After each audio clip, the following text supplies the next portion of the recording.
Hey, good morning, everyone. So I'm feeling led today, and I hope everyone's having a blessed day. It's Thursday. We're almost at Friday. Thank God we've made it. It's been a long week. My goodness. Help me, Lord.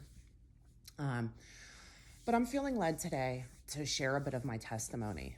I had explained that I was practicing witchcraft. I read tarot cards. I was receiving psychic words and would give people psychic words, my neighbors, relatives, friends, coworkers. I went and became a Reiki practitioner. I used pendulums, crystals, candles, magic candles. I would read spell books, like you name it, and I was doing it. And I was never farther away from the Lord than when I was practicing witchcraft, and the whole time I was so deceived, I thought that I was talking to the Lord.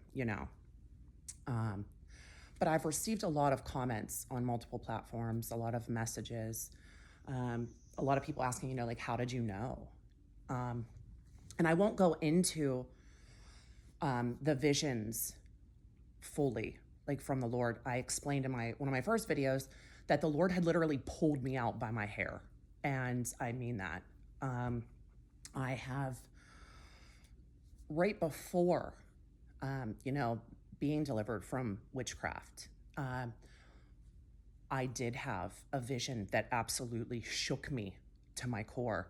When you are in the presence of the only living God, there's nothing more significant that will happen in your life ever. He exudes love. Like, you can't be near him without being completely filled with his love. His love, he just radiates love. He is love.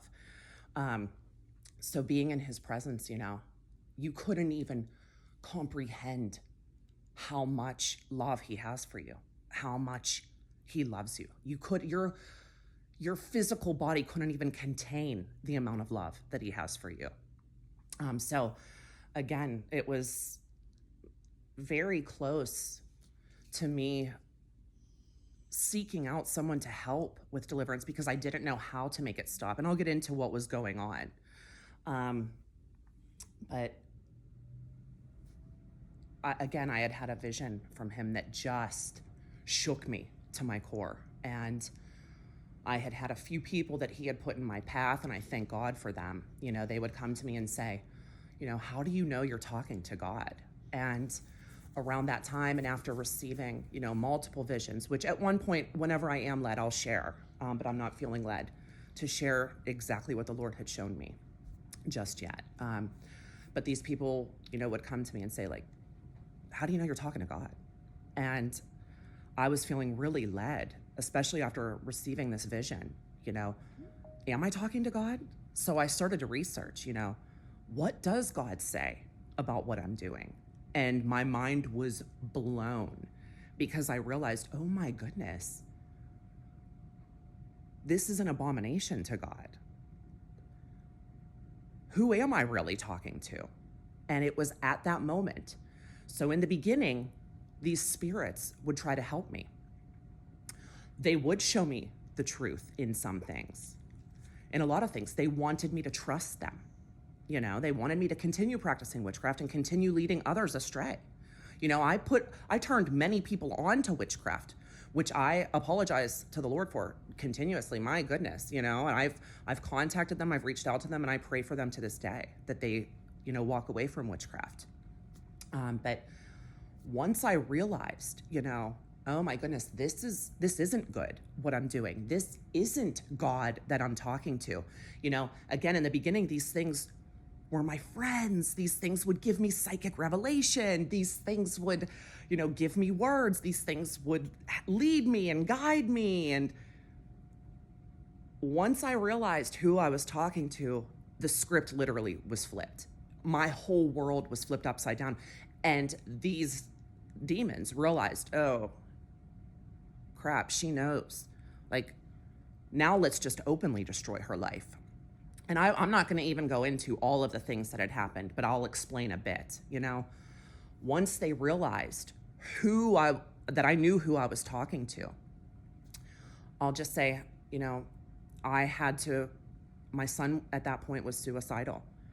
my son had to be put in a mental facility and was talking about suicide. He was in there for 9 days. This all was happening at the exact same time.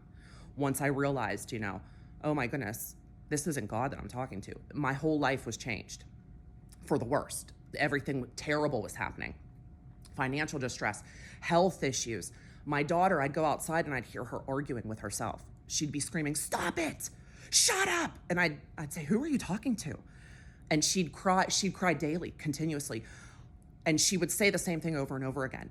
"I see myself falling. I see my head being split open. I see blood everywhere. I see myself dying." These things were coming to her, giving her visions of her dying and blood being everywhere, nonstop. She would have demons coming to her in her sleep. We'll get into that at another time. I'd try to go lay down in my bed and I'd shut my eyes. Every time I shut my eyes, I'd be staring directly at my own face and I'd watch myself die. I'd watch my eyes melt out of my skull. I'd watch blood come out of my eye sockets.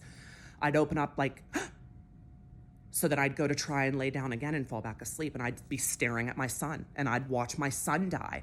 It would go on. This would happen for about 6 months straight. I'd hear them climbing under my bed. I'd feel my bed shake. I'd be strangled in the middle of the night. If I were to fall asleep, something would stand next to my bed every single night for about 6 months. And it was the highest pitched scream. And it would just, for months, would do this. I did not sleep for months. They'd bang on the walls. They'd bang on the ceilings. And at that point, I was so terrified of them. Right now, I'm not terrified of them. Greater is he who is in us than he who is in this world. But then I was horrified by the things that were happening, by the things I was seeing. I'd walk into my bedroom and there would be a massive black shadow right in the middle of the wall. And I'd say, what the?